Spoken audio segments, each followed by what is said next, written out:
The straight razor slips. Just a fraction of an inch. But steel finds skin, and blood blooms across white porcelain in a pattern Willie Thompson will remember for the rest of his life. The entire barbershop goes silent. 6 customers freeze mid-conversation. The radio playing Nat King Cole might as well be a funeral dirge. Willie's hand hovers in the air, trembling worse than before, the razor catching morning light through the window of 125th Street. June 1953. 10:17 a.m. And Willie Thompson is absolutely certain he's about to die. Bumpy Johnson touches his left ear. Sees the blood on his fingertips. Crimson against dark skin.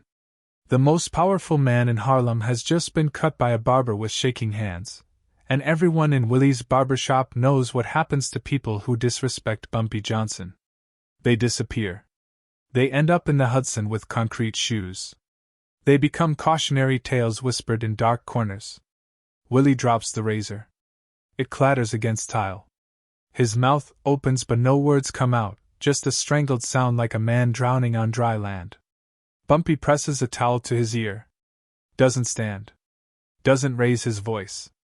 Just looks at Willie with those eyes that have seen everything Harlem's streets can offer, good and bad, sacred and profane. The silence stretches.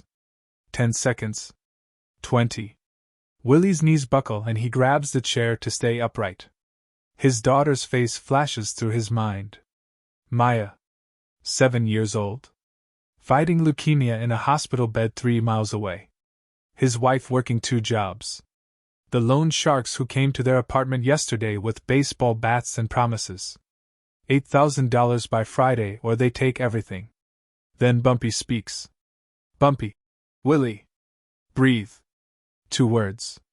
That's all. But they cut through Willie's panic like a blade through silk. Willie inhales, a ragged, desperate sound. Bumpy keeps the towel pressed to his ear, blood seeping through white cotton, and his voice remains calm. Measured. Almost gentle. Bumpy. Accidents happen. Now tell me why your hands are shaking. This is the moment. The crossroads. Willie could lie. Could say he's tired, say he didn't sleep well, say anything except the truth. But something in Bumpy's face, something in the way he's not screaming or threatening or reaching for the gun everyone knows he carries, makes Willie crack open like an egg. And everything spills out. The debt. Sal Benedetto's loan shark operation. 40% interest that turned $3,000 into $8,000 in 6 months. Maya's medical bills that insurance won't cover. The experimental treatment that might save her life but costs more than Willie makes in 2 years. His wife Gloria cleaning office buildings at night, waiting tables during the day, her hands raw and bleeding but still not enough. Never enough. The loan sharks who came yesterday, who grabbed Gloria by the throat and said Friday or the shop burns. Friday or worse. Willie's words tumble over each other, a confession and a plea and a breakdown all at once, and when he finishes he's crying. 30 seconds ago he thought Bumpy would kill him. Now he's sobbing in front of the man like a child. Bumpy listens. Doesn't interrupt. Not once. 6 customers watch this impossible scene unfold. The king of Harlem sits in a barber chair with blood on his collar, while a broke barber with shaking hands tells him about loan sharks and dying daughters and debts that multiply like cancer cells. When Willie finally goes quiet, chest heaving, Bumpy sets down the towel. The bleeding has stopped. Just a small cut. 1/4 inch long. But the blood on that towel might as well be a signature in red ink. Bumpy. How much you need total? Medical bills included? Willie's mind struggles to process the question. He does the math through tears. $8,000 for Sal Benedetto. $12,000 for Maya's ongoing treatment. $20,000 total. A number so large it might as well be $1 million. He says it out loud and it sounds like a death sentence. Willie. $20,000, Mr. Johnson. I can't. I don't have any way to. Bumpy. I'll handle it. You keep cutting hair. The shop stays silent. Willie's brain can't make sense of the words. Handle it. Like it's nothing. Like $20,000 is pocket change. Like cutting Bumpy Johnson's ear somehow earned him salvation instead of execution. Willie. Mr. Johnson, I can't accept that. I can't take your money. I don't understand. Bumpy stands. Adjusts his suit jacket. Blood spot on his collar the size of a quarter. He looks at Willie and something shifts in his expression. Not quite a smile. Something harder. Something that's seen too much but hasn't forgotten how to care. Bumpy. You didn't ask. I'm deciding. That cut? That's the most expensive haircut anyone ever gave me. You'll see. Then he walks out. Leaves $40 on the counter for a $12 service. The bell above the door chimes. Morning light floods in and then fades. Willie stands alone in his shop with 6 witnesses who look at him like he just survived a firing squad by accident. He looks at the bloody towel. The dropped razor. His hands that won't stop shaking. He has no idea his life just changed forever. Monday afternoon. 3:47 p.m. Sal Benedetto's office above a butcher shop on 118th Street. Sal sits behind a desk counting money when Bumpy Johnson walks in without knocking. No appointment. No warning. Just walks in like he owns the place, and in a way he does. Owns everything in Harlem that matters. Sal's hands freeze mid-count. $20 bills spread across mahogany like a paper river. Sal. Mr. Johnson. This is unexpected. I don't recall. Bumpy. Willie Thompson. His debt. Forgiven as of now. Sal's face goes through several expressions in 2 seconds. Confusion. Recognition. Calculation. He leans back in his chair, trying to look casual, but his eyes show the gears turning. Willie Thompson. Small-time barber. $8,000 debt. Profitable arrangement. Sal forces a smile that doesn't reach his eyes. Sal. With respect, Mr. Johnson, that's my business. Willie signed papers. He knew the terms. He owes $8,000 plus this week's interest. I can't just. Bumpy places an envelope on the desk. Doesn't sit.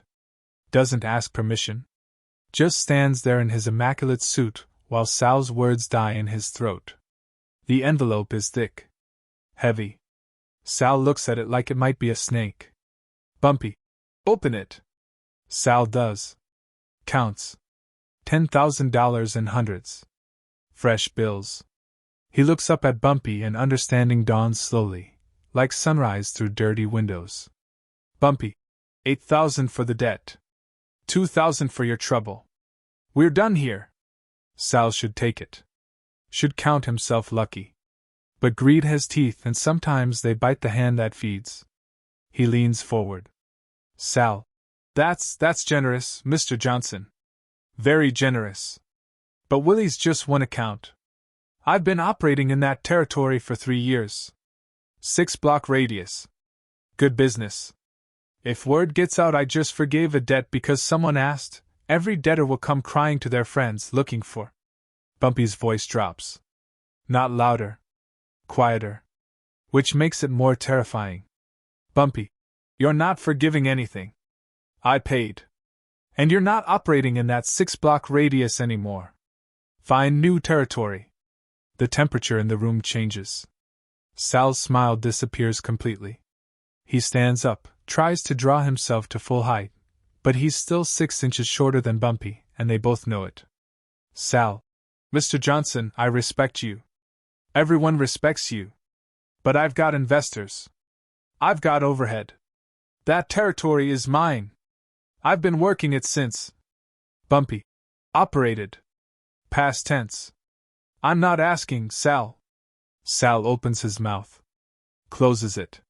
Looks at the money on his desk. $10,000 and an order to abandon territory worth 3 times that annually. But he's looking at Bumpy Johnson, and Bumpy Johnson doesn't make requests. He makes statements. Sal sits back down. Takes the money. Nods once. Sal. Understood. Bumpy leaves the same way he came in. Without ceremony. Without looking back. The butcher shop below smells like raw meat and sawdust. Sal stays in his office staring at $10,000 and wondering what makes a barber worth Bumpy Johnson's protection. He'll never know the answer.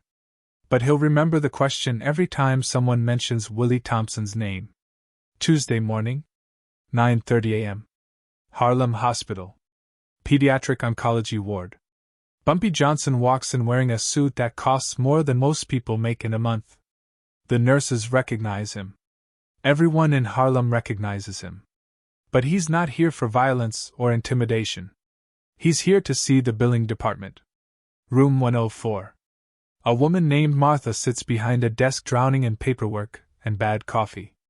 She looks up when Bumpy enters and her eyes go wide. Martha. Mr. Johnson. What brings you?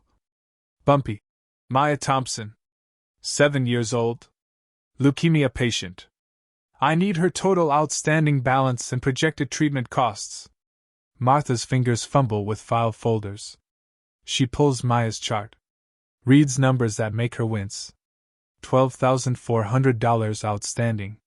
Another $15,000 projected for the next year of treatment if the experimental protocol continues. She tells Bumpy these numbers expecting negotiation, expecting questions. Instead, he pulls out a checkbook. Writes a check for $30,000. Slides it across the desk. Bumpy. This covers everything current and projected. The family doesn't know I'm here. Keep it that way. If anyone asks, tell them an anonymous donor covered it through a charitable foundation. Understand? Martha stares at the check like it's written in a foreign language. She nods. Can't find words. Bumpy turns to leave, then stops at the door. Bumpy. The girl. She going to make it? Martha. The doctors say, with continued treatment, she has a 70% chance. The new protocol is working better than. Bumpy. Good. He leaves. Martha sits alone with a check for $30,000 and a story she'll tell for the rest of her life. In room 314, Maya Thompson sleeps fitfully, unaware that a man she's never met just bought her a future. Wednesday afternoon, 2:15 p.m. The building that houses Willie's barbershop has been owned by Isaac Goldstein for 23 years. Isaac's office sits in a brownstone on Lenox Avenue. Photos of his grandchildren line the walls. He's drinking tea when Bumpy Johnson walks in, and Isaac smiles because they've known each other for decades. Business and respect and the complicated dance of Harlem real estate. Isaac. Bumpy. Good to see you. What brings you by?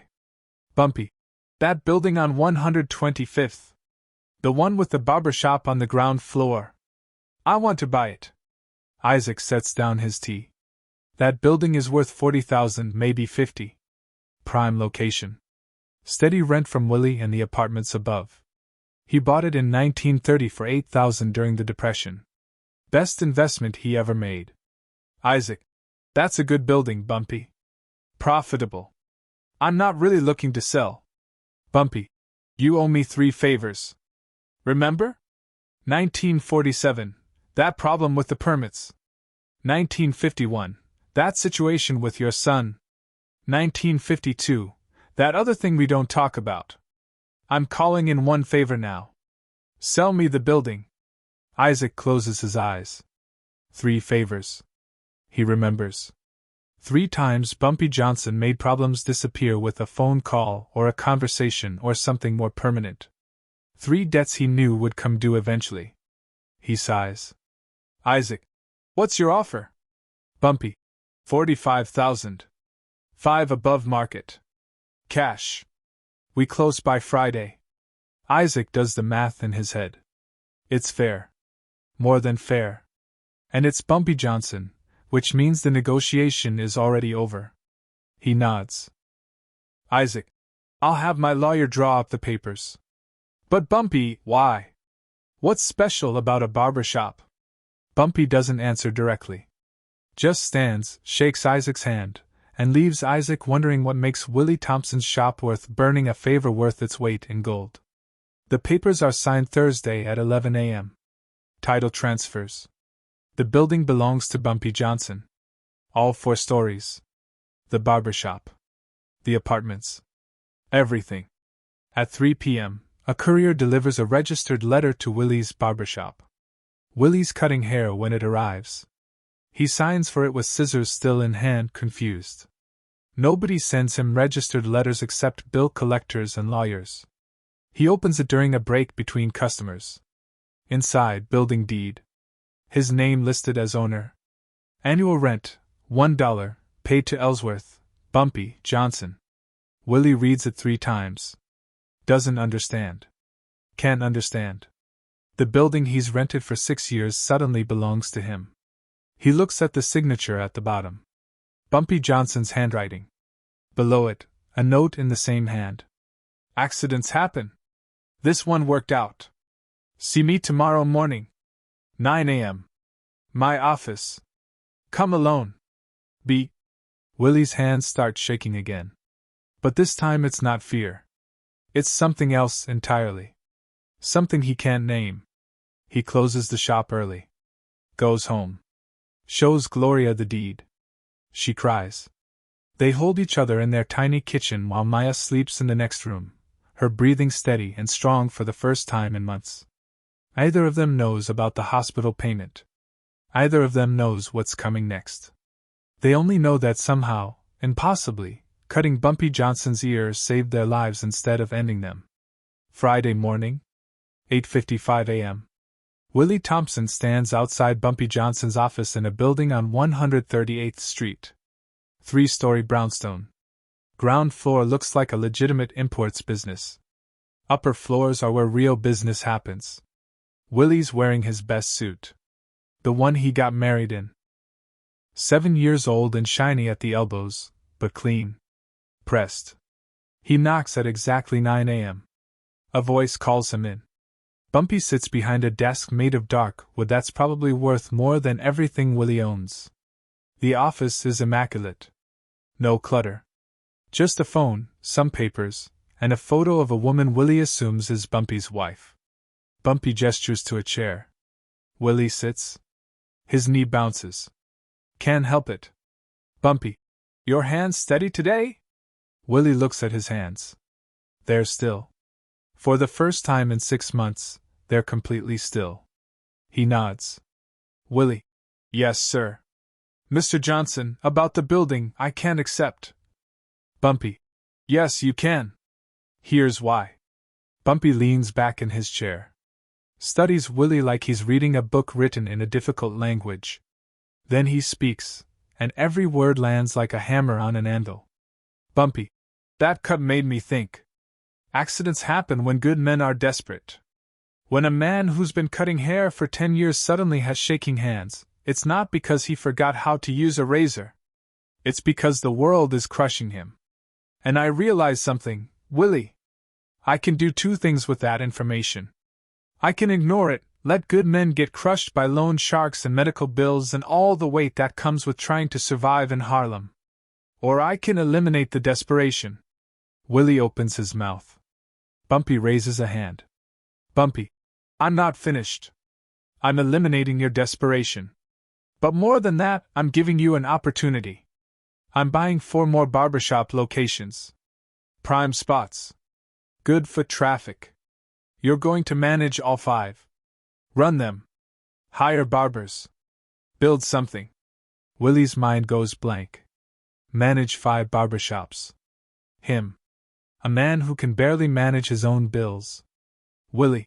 Mr. Johnson, I'm just a barber. I don't know anything about running multiple businesses. I don't know management or accounting or. Bumpy. You'll learn. I'll teach you.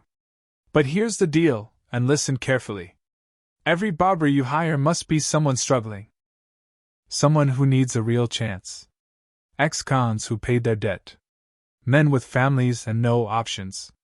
People the world wrote off. You understand? Willie nods slowly. Understanding creeping in like dawn. Bumpy. This is a partnership.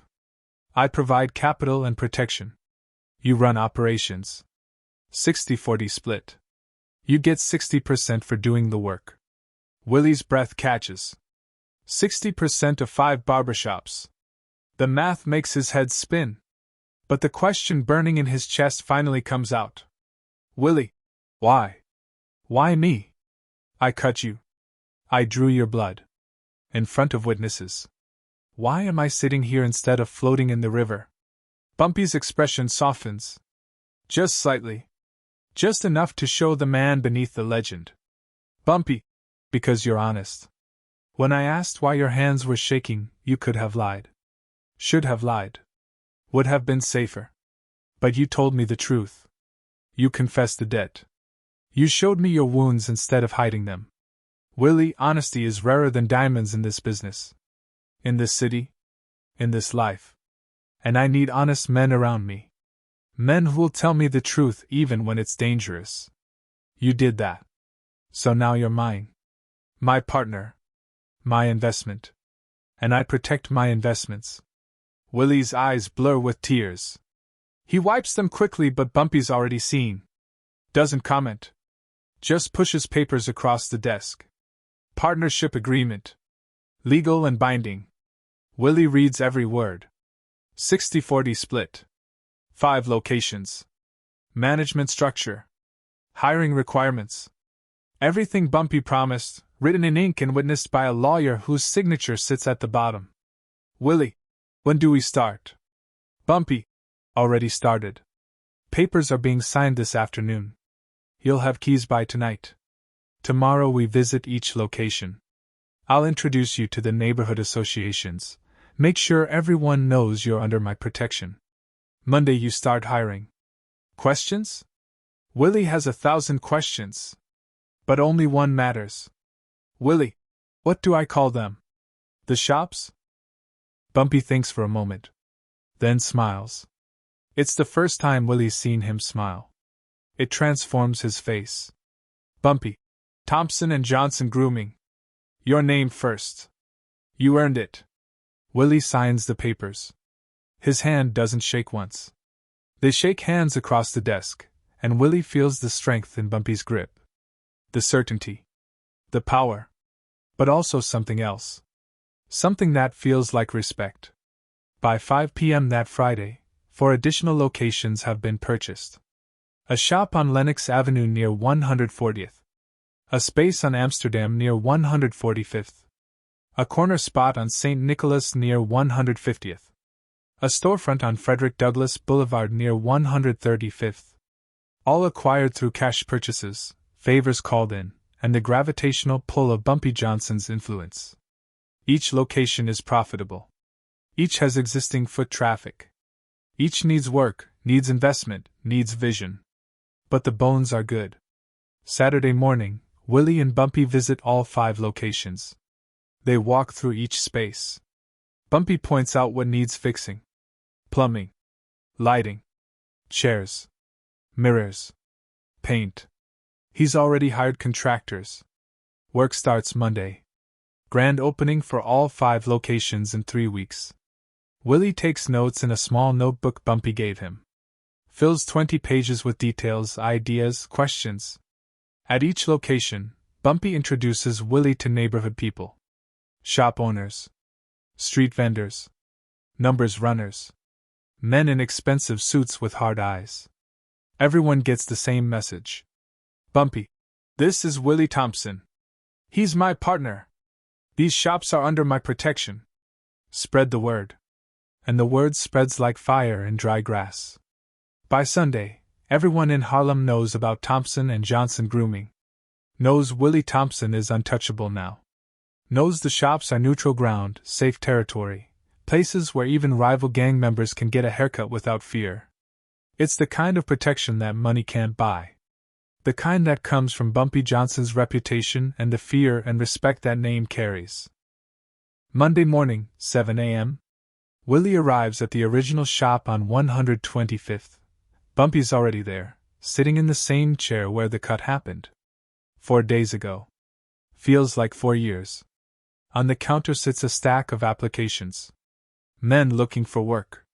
37 applications. Some are typed. Some are handwritten. Some barely legible. Bumpy's already vetted them. Marked 15 with red check marks. Bumpy. These 15. Interview them. Hire the ones who need it most. Trust your gut. Willie spends the next 2 weeks interviewing. The stories break his heart and rebuild it stronger. Marcus Williams, 29 years old. 5 years in Sing Sing for armed robbery. Learned to cut hair in prison. Out 3 months. Can't find work because of his record. Living in a shelter. Willie hires him on the spot for the Lenox Avenue location. James Little Jimmy Patterson, 42 years old. Recovering alcoholic. Sober 8 months. Lost his family, his home, his profession. Used to cut hair in the army. Hands still steady when they're not shaking from withdrawal. Willie hires him for the Amsterdam shop. David Chen, 35 years old. Chinese immigrant. Speaks broken English.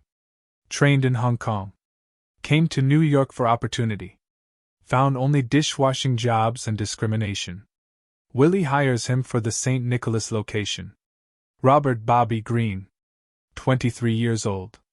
Father of 3. Oldest is 5. Working 2 part-time jobs that don't add up to 1 living wage. Dreams of stability. Willie hires him for the Frederick Douglass shop. Each location gets 4 barbers. 20 barbers total across 5 shops. Every single one has a story like Willie's. Desperation. Struggle. The weight of circumstance crushing them. And every single one gets the same speech from Willie on their first day. Willie, you're getting a second chance here. Maybe a third or fourth chance. I don't care about your past. I care about your present. Show up on time. Cut hair well. No drugs. No theft. No violence. This is neutral ground. This is safe space. You break those rules, you're gone. But follow them, and you've got stability. Health insurance after 3 months. Profit sharing after 6. Respect always. Understand? They understand. They show up. They work like men who know this is their last shot at building something real. The shops transform.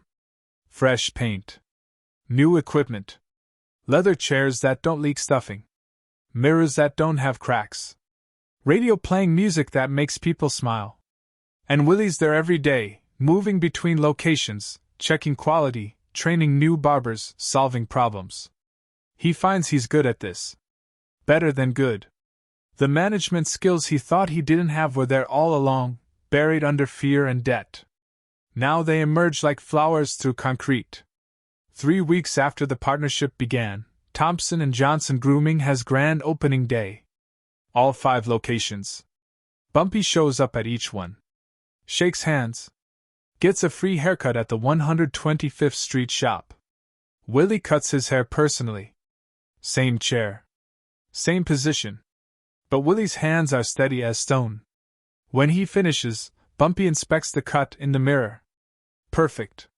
Not a single nick. Bumpy. Better than last time. Willie. Last time changed my life. Bumpy. Changed mine too. Made me remember why I do this. Willie doesn't understand the comment until years later. But he files it away. Treasures it like a secret. The business explodes. Word of mouth travels faster than any advertisement. Quality cuts at fair prices. Barbers who listen. Shops that feel safe. And Bumpy Johnson's invisible hand ensuring nobody causes trouble. Even men from rival gangs come. They sit side by side, enemy territories left at the door, united by the need for a good haircut and the respect for neutral ground. Willie institutes a policy: no gang colors inside the shops. No weapons visible. No discussions of business. Just haircuts and conversation about sports, weather, women, life. It works. By July, 2 months after the partnership began, the shops are turning profit. Real profit. Willie's 60% split means he's making more money than he ever imagined. He moves his family to a better apartment. 3 bedrooms. Windows that don't stick. Heat that works. Gloria quits one of her jobs. Then the other. Becomes a full-time mother again. Maya's treatment continues, though Willie still doesn't know it's paid for. The hospital bills come with paid in full, stamped across them, Charitable donation noted. Willie assumes it's insurance finally kicking in. He doesn't question miracles. August brings expansion. A 6th location. Then a 7th. Willie's not sure they need them, but Bumpy insists. More locations mean more jobs. More jobs mean more men get second chances. The model replicates. Struggling men transformed into skilled professionals. Ex-cons. Addicts in recovery. Fathers drowning in debt. All given the same opportunity Willie received. And all responding the same way. Showing up. Working hard. Building something. September 1953. 3 months after the cut. Maya's latest test results come back. The experimental treatment is working. Her leukemia is in remission. 73% reduction in abnormal cells. The doctor calls it remarkable. Gloria calls it a miracle. Willie calls it the luckiest he's ever been. He doesn't know about Bumpy's hospital visit. Doesn't know about the $30,000. Just knows his daughter is alive and improving and that somehow, impossibly, everything fell into place after he cut Bumpy Johnson's ear. Saturday morning, Willie cuts Bumpy's hair like always. Same chair. Same time. 10 a.m. But now Willie's hands don't shake. Not from fear. Not from desperation. Not from anything. He's steady. Confident. The transformation shows in every movement. When he finishes, Bumpy pays $40 for a $12 cut. Always does. Willie stopped arguing about it after the second week. Bumpy.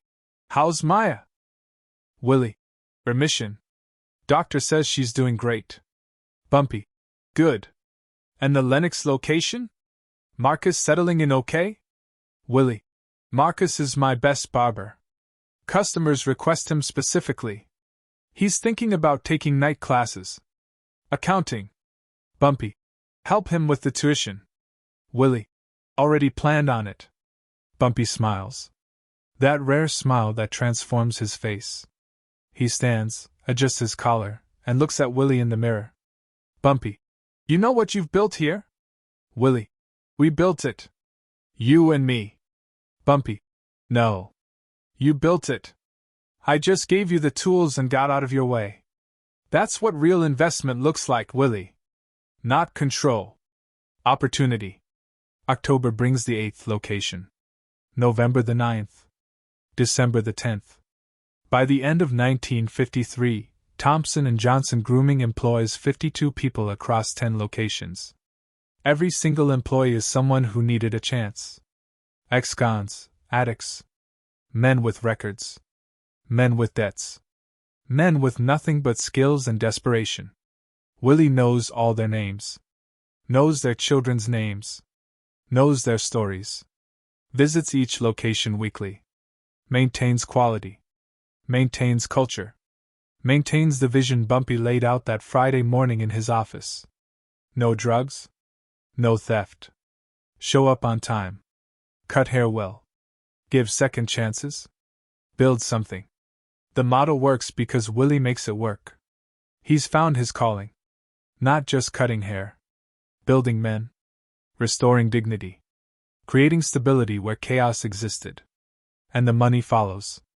60% of 10 profitable locations means Willie Thompson, the broke barber who almost died cutting Bumpy Johnson's ear, is now making more than most doctors in Harlem. He saves. Invests. Buys a house in Strivers Row. Sends Maya to private school. Takes Gloria on a vacation to Niagara Falls. Lives the life he never thought possible. But he never forgets where it came from. That cut. That blood on white towel. That moment when his shaking hands slipped and changed everything. Years pass. Thompson & Johnson Grooming grows. 11th location. 12th. Expansion into Brooklyn. Expansion into the Bronx. The model replicates perfectly. Every new location follows the same pattern. Hire struggling men. Give them structure. Give them respect. Give them a chance to build something real. The business becomes legendary in black communities throughout New York. Not just for quality haircuts but for what it represents. Second chances? Redemption. The possibility of transformation. Willie Thompson becomes a respected businessman. Invited to city council meetings. Asked his opinion on economic development. Featured in the Amsterdam News. But he never forgets he's a barber first. Every Saturday, he cuts hair at the original 125th Street location. Same chair where he cut Bumpy. Same station. Same building he now owns. The blood-stained towel from that morning sits framed on the wall. Preserved behind glass. Visitors ask about it. Willie tells the story every time. Never embellishes. Never hides. Just tells the truth. Bumpy continues as silent partner. Takes his 40%. Never interferes. Never questions Willie's decisions. Just shows up occasionally for a haircut and a conversation. They become friends. Not equals exactly. The power dynamic is too vast for that. But something close to friendship. Mutual respect. Shared vision. An understanding that transcends business. 7 years after the cut. Thompson & Johnson has 15 locations. 87 employees. Willie's daughter Maya is 14. Healthy. Thriving. Wants to be a doctor. Willie supports her dream completely. Pays for the best schools. The best tutors. Whatever she needs. Gloria volunteers at the hospital where Maya was treated. Gives back. Pays forward. The Thompson family represents what's possible when desperation transforms into opportunity. Bumpy's health starts declining. Heart problems. High blood pressure. Stress from decades of living on the edge. He moves slower. Looks tired. But still shows up for his Saturday haircut. Still sits in that chair. Still lets Willie cut his hair with a straight razor. Trust absolute. One Saturday in 1965, Bumpy brings a sealed envelope. Hands it to Willie after the haircut. Bumpy, don't open this until I'm gone. Understand? Willie, Mr. Johnson, you're not going anywhere. You're going to outlive all of us. Bumpy, Willie, promise me. Willie promises. Takes the envelope. Puts it in his safe at home. Doesn't think about it much. Bumpy's only 57. Plenty of time left. July 7, 1968. Bumpy Johnson dies of a heart attack in Wells' restaurant on Lenox Avenue. He's playing cards. Laughing. Then he slumps forward and he's gone. The news spreads through Harlem like a shockwave. The king is dead. An era ends. Willie hears the news at his shop on 125th. A customer comes in crying. Willie asks what's wrong. The customer tells him. Willie closes the shop immediately. Drives home. Sits with Gloria and cries for the first time since his daughter was sick. 3 days later, Bumpy's funeral draws thousands. The entire neighborhood shuts down. Every business closes. Thompson & Johnson locations all closed in respect.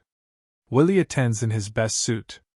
The same suit he wore to that first meeting in Bumpy's office 15 years ago. Still fits, though tighter now. Good living adds weight. He brings Gloria. Brings Maya, now 22 and in her second year of medical school. They sit near the front. Not family, but close enough. When the pastor asks if anyone wants to speak, Willie stands. Walks to the front. Looks at the casket holding Bumpy Johnson's body. Then looks at the crowd. Hundreds of faces. Thousands of stories. All touched by the man in that box. Willie reaches up and touches his left ear. The scar is barely visible now. 15 years healed it to almost nothing. But he knows it's there. Always knows. Willie. June 1953. I cut this man's ear while giving him a shave. My hands were shaking. I was drowning in debt. My daughter was dying. I was desperate. Most men would have killed me for drawing their blood. Bumpy Johnson built me an empire. His voice cracks. He clears his throat. Continues. Willie. He didn't just give me money. He gave me dignity. He gave me purpose. He gave 52 men, then 87 men, then hundreds of men across 15 years the same thing. Second chances? He taught me that true power isn't crushing people. It's lifting them. And he never took credit. Never wanted recognition. Just built and gave and invested in people everyone else had written off. Willie pauses. Wipes his eyes. Willie, I loved this man. We all did. And we'll honor him by continuing what he started. Building. Giving. Lifting. That's Bumpy Johnson's real legacy. Not fear. Not power. Opportunity. He sits down. The funeral continues. Willie barely hears it. His mind is 15 years back, in that chair, blood on a towel, certain he was going to die. That night, Willie opens the envelope. His hands shake for the first time in 15 years. Inside is a letter. Dated June 14, 1953. 1 week after the cut. Bumpy's handwriting. Willie reads it 3 times before the words fully register. Willie, if you're reading this, I'm gone. That's fine. Everyone goes eventually. But before I do, I need you to know something. This partnership, this business, was never really 40-60. I've been taking my 40% and putting it back into expansion. New locations. Equipment. Salaries. Everything you thought we were splitting, I was redirecting. The business is 100% yours. Always has been. You earned it with honesty and hard work. Keep giving others chances. Keep building. Keep lifting. That's all I ever wanted. To create something that would outlast me. You're that thing, Willie. You and everyone you hire and everyone they help. That's immortality. Not my name on buildings. Not fear in the streets. Men with steady hands and steady hearts building something good. Thank you for letting me be part of it. Bumpy. Willie sits on his bedroom floor and cries. Gloria finds him there an hour later, letter clutched in his hand. She reads it. Cries with him. They hold each other like they did 15 years ago when the deed arrived, when their life transformed, when everything changed. The next morning, Willie meets with accountants. Discovers Bumpy told the truth. Every distribution marked as Bumpy's 40% was redirected. Into expansion. Into employee benefits. Into community programs. Into a college fund for employees' children. Bumpy took nothing. For 15 years, he took nothing. Invested everything. And never told Willie. The business is Willie's. Completely. No partners. No splits. Just his. Built on a foundation of Bumpy Johnson's capital and vision but maintained by Willie's work and care. The revelation changes everything and nothing. Willie keeps running the business exactly the same way. Same hiring practices. Same culture. Same vision. Because it works. Because it matters. Because it's what Bumpy would want. Thompson & Johnson Grooming continues expanding. The name stays. Willie refuses to change it. Bumpy's name stays on every door, every business card, every advertisement. Partner in perpetuity. The empire grows. 16th location. 17th. 18th. By 1975, 20 locations across New York. By 1980, 25. By 1990, 32. Willie's in his 60s now. Gray hair. Reading glasses. But still cutting hair every Saturday at the original 125th Street location. Still telling the story of the cut to anyone who asks. Still hiring men who need second chances. Maya Thompson graduates medical school. Becomes an oncologist. Specializes in pediatric leukemia. Dedicates her career to helping children like she once was. She knows, now, that Bumpy Johnson paid for her treatment. Willie told her after the funeral. She keeps a photo of Bumpy in her office. Every child she saves is partial payment on a debt that can never fully be repaid. Gloria Thompson dies in 1995. Peaceful. Surrounded by family. Willie mourns but doesn't break. He's got work to do. Businesses to run. Men to hire. A legacy to maintain. He remarries eventually. A kind woman named Helen who understands that his first love was his wife, but his great love is the work. Willie Thompson dies in 2003. 83 years old. Heart attack. Quick and painless. Just like Bumpy. His funeral draws thousands. Every Thompson and Johnson employee past and present. Hundreds of men whose lives changed because Willie gave them a chance. Maya speaks. Talks about her father's hands. How they shook when she was young. How they steadied. How they built an empire one haircut at a time.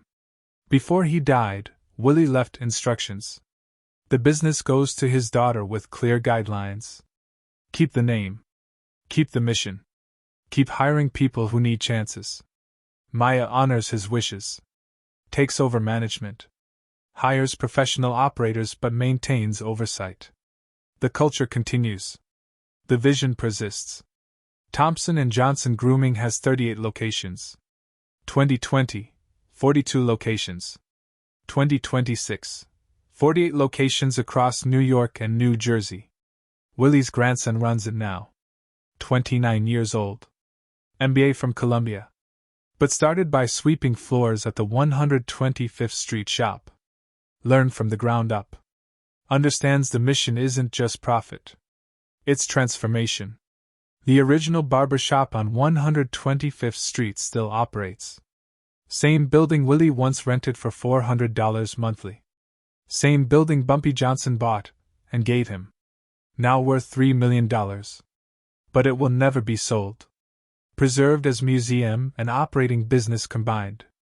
The bloodstained towel hangs on the wall in a climate-controlled case. The chair where Bumpy sat remains in use. The straight razor that slipped sits in a display case beside the towel. Visitors from around the world come to see where an accident became an empire. A bronze plaque mounted outside the shop reads, "Where true power was demonstrated. June 1953. Ellsworth Bumpy Johnson showed that lifting others is greater than crushing them. Willie Thompson proved that second chances can change the world. This place remembers both men and their legacy of opportunity." Inside the shop, current barbers still follow the original rules. No drugs. No theft. Show up on time. Cut hair well. Give second chances. And every barber hired at Thompson and Johnson must be someone who needs a chance. Ex-cons. Recovering addicts. Single fathers. Immigrants. People with records. People with stories. People with shaking hands who need someone to steady them. The empire exists because a barber's hand slipped. Because a powerful man chose mercy.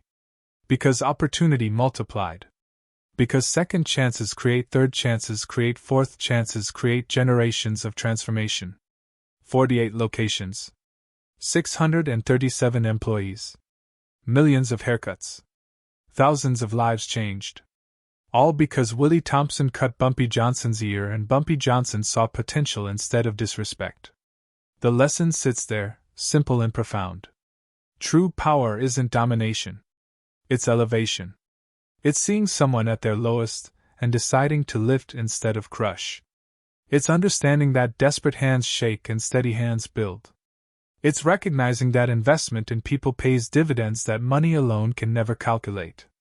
Bumpy Johnson understood this. Willie Thompson proved it. And now, 73 years later, the empire they built continues demonstrating it every single day. So if this story made you think about power differently, about second chances, about what it means to truly invest in people, then you understand what Bumpy Johnson understood in 1953. That the strongest legacy isn't fear or wealth. It's the lives you change. The men you steady. The opportunities you create. We're not glorifying violence here. We're exploring what happens when someone with power chooses to use it for building instead of destroying. When the system fails people, when desperation makes hands shake, what responsibility do those with resources have? Here's the question for you: was Bumpy Johnson's investment in Willie Thompson charity or strategic brilliance? When you lift someone from the bottom, are you being kind or are you creating loyalty and value that benefits everyone? Is there even a difference? Drop your thoughts below. This isn't a simple answer. It's a conversation worth having. Hit subscribe if you want more stories like this. Untold moments. Complicated people. The real history of Harlem and the men who shaped it. We don't sanitize. We don't simplify. We show you the truth in all its messy, beautiful, brutal complexity. Remember Ellsworth, Bumpy, Johnson. 1905 to 1968. The man who understood that cutting someone down isn't power. Building them up is. Remember Willie Thompson. 1920 to 2003. The man who proved that steady hands can build empires. Remember that June morning in 1953. When blood on a white towel became the first investment in a legacy that outlived both men. And remember this, your hands might be shaking today. Desperation might have you by the throat. Debt might be crushing you. But somewhere, somehow, there's a chance coming. An accident that transforms. A person who sees potential. An opportunity hidden inside catastrophe. Willie Thompson's hands were shaking until they weren't. His life was ending until it wasn't. His story was over until it became legendary. The blood-stained towel hangs on the wall. The barbershop still cuts hair. The empire still stands. And every single day, someone with shaking hands walks through those doors looking for a second chance. And every single day, they get one. That's Bumpy Johnson's real empire. Not territory. Not fear. Not power. People. Steady hands. Second chances. Lives transformed. That's immortality.